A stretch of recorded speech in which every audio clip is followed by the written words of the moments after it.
ರಾಜ್ಯದ ಮಾಜಿ ಮುಖ್ಯಮಂತ್ರಿಗಳು ಸಮಾಜದ ಹಿರಿಯ ಮುಖಂಡರು ಆಗಿರುವಂತಹ ಸನ್ಮಾನ್ಯ ಬಿಎಸ್ ಯಡಿಯೂರಪ್ಪನವರು ಕರೆದಿರತಕ್ಕಂಥ ಸಮಾಜದ ಮುಖಂಡರ ಒಂದು ವಿಶೇಷ ಸಭೆ.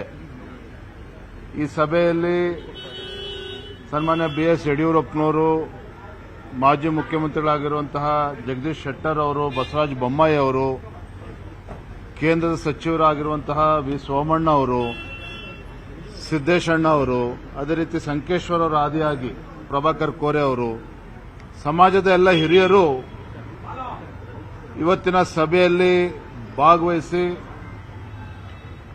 ಸಮಾಜದ ಹಿತದೃಷ್ಟಿಯಿಂದ ಅನೇಕ ವಿಚಾರಗಳನ್ನು ಇವತ್ತು ಚರ್ಚೆ ಮಾಡಿದ್ದೇವೆ. ಅಂತಿಮ ನಿರ್ಣಯಕ್ಕೆ ಇವತ್ತು ನಾವು ಬಂದಿದ್ದೇವೆ. ನಿರ್ಭೀತ, ನಿಷ್ಪಕ್ಷಪಾತ, ವಿಶ್ವಾಸಾರ್ಹ ಸುದ್ದಿಗಳಿಗೆ ಮತ್ತೊಂದು ಹೆಸರಾಗಿರುವಂತ ನ್ಯೂಸ್ 18 ಕನ್ನಡ ಈಗ ಆಪ್ನಲ್ಲೂ ಲಭ್ಯವಿದೆ. ದಯವಿಟ್ಟು ಇಲ್ಲಿರುವಂತ QR ಕೋಡ್ ಸ್ಕ್ಯಾನ್ ಮಾಡಿಕೊಂಡು ಆಪ್ ಡೌನ್ಲೋಡ್ ಮಾಡೋದಕ್ಕೆ ಮರಿಬೇಡಿ. ನಿಮ್ಮ ಬೆಂಬಲ ಹೀಗೆ ಸದಾ ನಮ್ಮೊಂದಿಗಿರಲಿ. ಧನ್ಯವಾದ. ಏನು ರಾಜ್ಯ ಸರ್ಕಾರ ನಡೆಸ್ತಾ ಇರತಕ್ಕಂಥ ಜಾತಿ ಜನಗಣತಿ ಸಂವಿಧಾನದಲ್ಲಿ, ಕಾನೂನಿನಲ್ಲಿ ಅವಕಾಶ ಇಲ್ಲದೇ ಇದ್ರೂ ಸಹ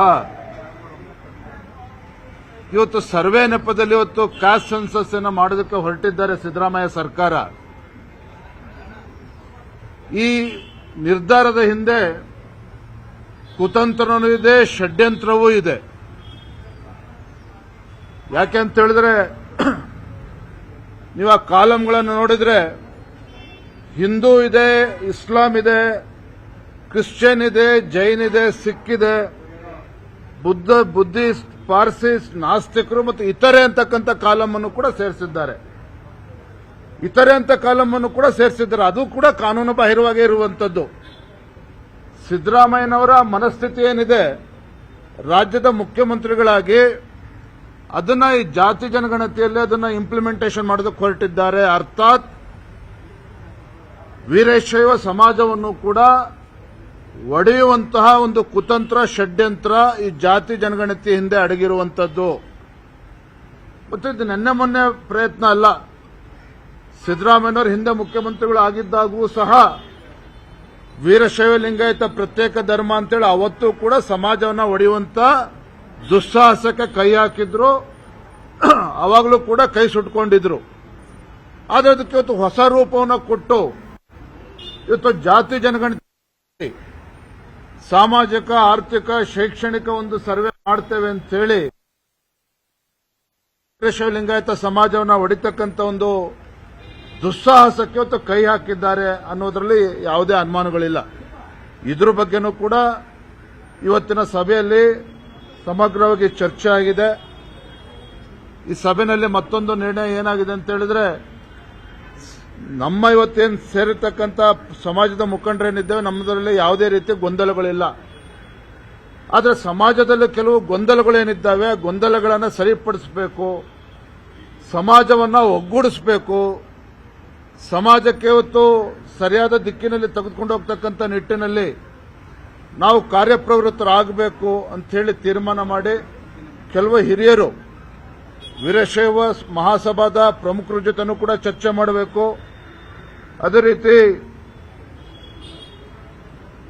ಪಂಚಪೀಠಾಧೀಶ್ವರ ಇರ್ಬೋದು, ವಿರಕ್ತ ಮಠದ ಸ್ವಾಮೀಜಿಗಳು, ಗುರುಗಳೇನಿರ್ಬೋದು, ಎಲ್ಲರ ಜೊತೆನೂ ಕೂಡ ಚರ್ಚೆ ಮಾಡಿ ಒಳಪಂಗಡಗಳನ್ನು ಎಲ್ಲವನ್ನು ಕೂಡ ಮರೆತು ನಾವೆಲ್ಲರೂ ಕೂಡ ಒಟ್ಟಾಗಿ ಒಂದಾಗಿ ಸಮಾಜದ ಹಿತದೃಷ್ಟಿಯಿಂದ ಮತ್ತು ರಾಜ್ಯದ ಹಿತದೃಷ್ಟಿಯಿಂದ ನಾವು ಮುಂದೆ ಸಾಗಬೇಕು. ಸಮಾಜದ ಒಂದು ಒಗ್ಗಟ್ಟನ್ನು, ಐಕ್ಯತೆಯನ್ನು ಕಾಪಾಡಿಕೊಳ್ಬೇಕು. ಈ ನಿಟ್ಟಿನಲ್ಲಿ ಇವತ್ತು ಸಭೆಯಲ್ಲಿ ಎಲ್ಲರೂ ಕೂಡ ಮುಕ್ತವಾಗಿ ಸಲಹೆಗಳನ್ನು ಕೂಡ ಕೊಟ್ಟಿದ್ದಾರೆ. ಚರ್ಚೆಯೂ ಕೂಡ ಆಗಿದೆ. ಆ ನಿಟ್ಟಿನಲ್ಲಿ ಈ ಚರ್ಚೆಯನ್ನು ಮುಂದೆ ತೆಗೆದುಕೊಂಡು ಹೋಗಬೇಕು. ಸಮಾಜದ ಬೇರೆ ಗಣ್ಯರ ಜೊತೆ ಕೂಡ ಚರ್ಚೆ ಮಾಡಿ ಮುಂದೆ ಹೋಗಬೇಕು, ಸಮಾಜವನ್ನು ಒಗ್ಗೂಡಿಸಬೇಕು ಅನ್ನೋ ನಿಟ್ಟಿನಲ್ಲಿ ಇವತ್ತು ಚರ್ಚೆಗಳು ಆಗಿದೆ. ಒಳ್ಳೆ ರೀತಿಯಲ್ಲಿ ಚರ್ಚೆಗಳು ಆಗಿದೆ. ಧರ್ಮದ ವಿಚಾರ ಬಂದಾಗ ಕಾಂಗ್ರೆಸ್ನ ಕೆಲ ನಾಯಕರು ಹೇಳ್ತಾ ಇದ್ರೆ ವೀರಶೈವ ಲಿಂಗಾಯತ ಒಂದು ಭಾಗ, ಇನ್ನೊಂದು ಲಿಂಗಾಯತ ಅನ್ನೋದು ಬೇರೆ ಭಾಗ, ಅಂದ್ರೆ ಪ್ರತ್ಯೇಕ ಧರ್ಮವನ್ನು ಮಾಡ್ಕೊಂಡು ಚರ್ಚೆ ಕಾಲಂ ಕೂಡ ಇವತ್ತಿನ ಸಭೆಯಲ್ಲಿ ತಾವು ಧರ್ಮದ ವಿಚಾರ ಬಂದಾಗ ಹಿಂದೂ ಧರ್ಮ, ಜಾತಿ ವಿಷಯ ಬಂದಾಗ ವೀರಶೈವ ಲಿಂಗಾಯತ ಕರೆಕ್ಟಾ?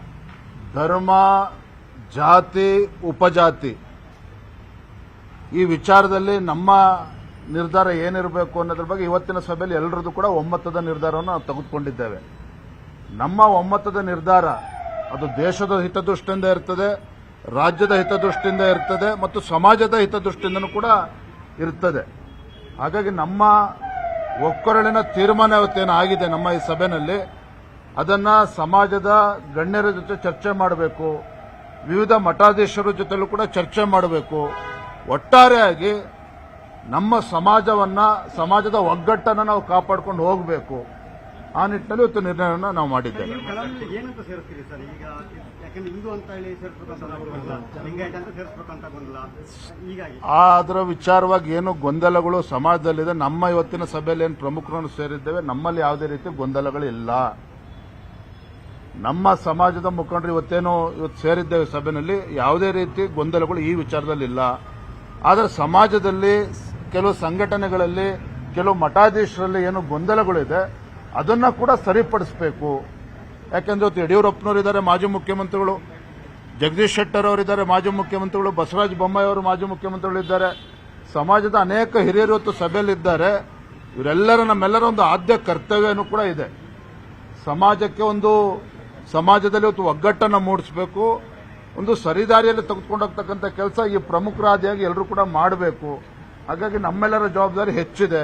ಆ ನಿಟ್ಟಿನಲ್ಲಿ ಇವತ್ತು ಸಭೆಯನ್ನು ಸೇರಿರುವಂತದ್ದು. ಲಿಂಗಾಯತ ಮಹಾಸಭಾದ ಆ ಒಂದು ಕರೆಯನ್ನು ಒಪ್ತಿರತ್ತಾವು, ವೀರಶೈವ ಧರ್ಮದಲ್ಲಿ ವೀರಶೈವ ಲಿಂಗಾಯತ ಅಂತ ಮೆನ್ಷನ್ ಮಾಡಿ ಕರೆ ಕೊಟ್ಟಿದ್ದಾರೆ ಸಮಾಜಕ್ಕೆ, ಅದು ಒಪ್ತೀರಾ? ನಾನೇನು ಹೇಳಿದ್ದೇನೆ, ಇವತ್ತಿನ ಸಭೆಯಲ್ಲಿ ಇವೆಲ್ಲ ವಿಚಾರಗಳು ಕೂಡ ಸಮಗ್ರವಾಗಿ ಚರ್ಚೆ ಆಗಿದೆ. ದೇಶದ ಐಕ್ಯತೆ, ದೇಶದ ಅಖಂಡತೆ, ಸಮಾಜದ ಒಗ್ಗಟ್ಟು, ನಾಡಿನ ಹಿತ ಎಲ್ಲವನ್ನು ಗಣನೆಗೆ ತೆಗೆದುಕೊಂಡು ನಾವು ಕೆಲವು ನಿರ್ಣಯವನ್ನು ಮಾಡಿದ್ದೇವೆ. ಸಮಾಜನ ಒಡೆಯೋದಕ್ಕೆ ಯಾವುದೇ ಕಾರಣಕ್ಕೂ ನಾವು ಅವಕಾಶವನ್ನು ಕೊಡೋದಿಲ್ಲ. ಆ ನಿಟ್ಟಿನಲ್ಲಿ ವೀರಶೈವ ಮಹಾಸಭಾ ಇರ್ಬೋದು, ಎಲ್ಲ ಮಠಾಧೀಶರ ಜೊತೆ ಚರ್ಚೆ ಮಾಡಿ ಒಗ್ಗಟ್ಟಿನಿಂದ ಹೋಗೋದಕ್ಕೆ ಏನು ಬೇಕಾದ ನಿರ್ಣಯ ಮಾಡ್ತೇವೆ. ಧನ್ಯವಾದ. Thank you. ನಿರ್ಭೀತ, ನಿಷ್ಪಕ್ಷಪಾತ, ವಿಶ್ವಾಸಾರ್ಹ ಸುದ್ದಿಗಳಿಗೆ ಮತ್ತೊಂದು ಹೆಸರಾಗಿರುವ ನ್ಯೂಸ್ 18 ಕನ್ನಡ ಈಗ ಆಪ್ನಲ್ಲೂ ಲಭ್ಯವಿದೆ. ದಯವಿಟ್ಟು ಇಲ್ಲಿರುವ QR ಕೋಡ್ ಸ್ಕ್ಯಾನ್ ಮಾಡಿಕೊಂಡು ಆಪ್ ಡೌನ್ಲೋಡ್ ಮಾಡೋದಕ್ಕೆ ಮರಿಬೇಡಿ. ನಿಮ್ಮ ಬೆಂಬಲ ಹೀಗೆ ಸದಾ ನಮ್ಮೊಂದಿಗಿರಲಿ. ಧನ್ಯವಾದ.